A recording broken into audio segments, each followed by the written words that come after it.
اس کے بعد ہے سیاہ اور اہل حدیث مسلمان ہے یا نہیں. سیاہ تو کہتے کالے کو، سیاہ تو کالے کو کہتے ہیں. تو اب یہی لکھ رہا کہ سیاہ اور اہل حدیث.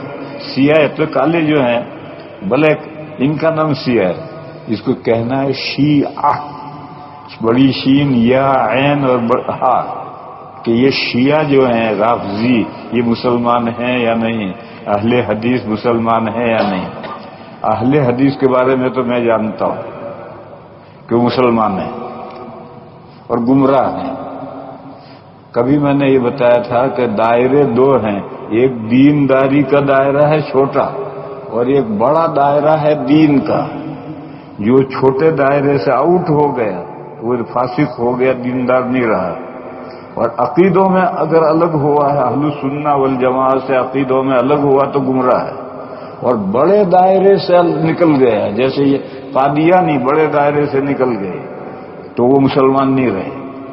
تو اہل حدیث کے بارے میں کسی کا فتویٰ نہیں ہے کہ وہ اسلام سے خارج ہیں، مسلمان نہیں رہے، ایسے نہیں ہے. لہذا اگر کوئی موقع آئے اور ان کے پیچھے نماز پڑھ لی جائے تو نماز ہو جاتی ہے. اور شیعوں کے بارے میں علماء میں اختلاف ہے.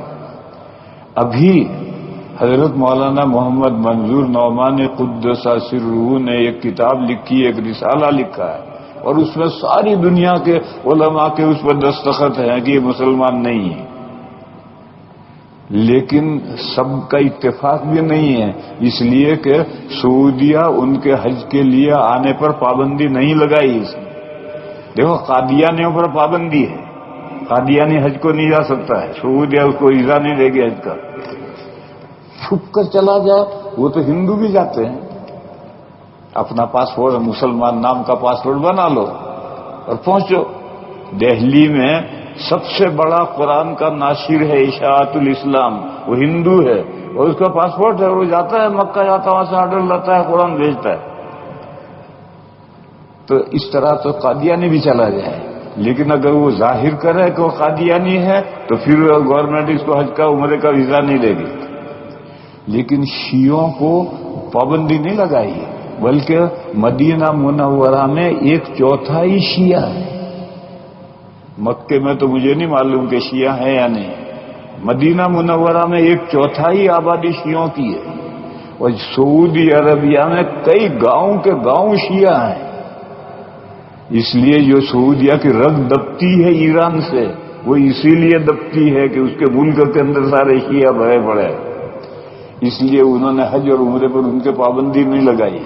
اگر وہ متفق ہو جاتے غیر مسلم کرنے پر تو ان پر قادیانی کی طرح پابندی لگتی. لہذا جب اس میں اختلاف ہے تو شیعہ کے پیچھے نماز نہیں پڑھنے کی. پڑھ لی تو دوبارہ لوٹاؤ، اس کے پیچھے نماز نہیں پڑھنی. اور اہل حدیث کے پیچھے اگر پڑھ لی تو نماز ہو جائے گی. پڑھنی تو نہیں چاہیے لیکن پڑھ لی تو نماز ہو جائے گی.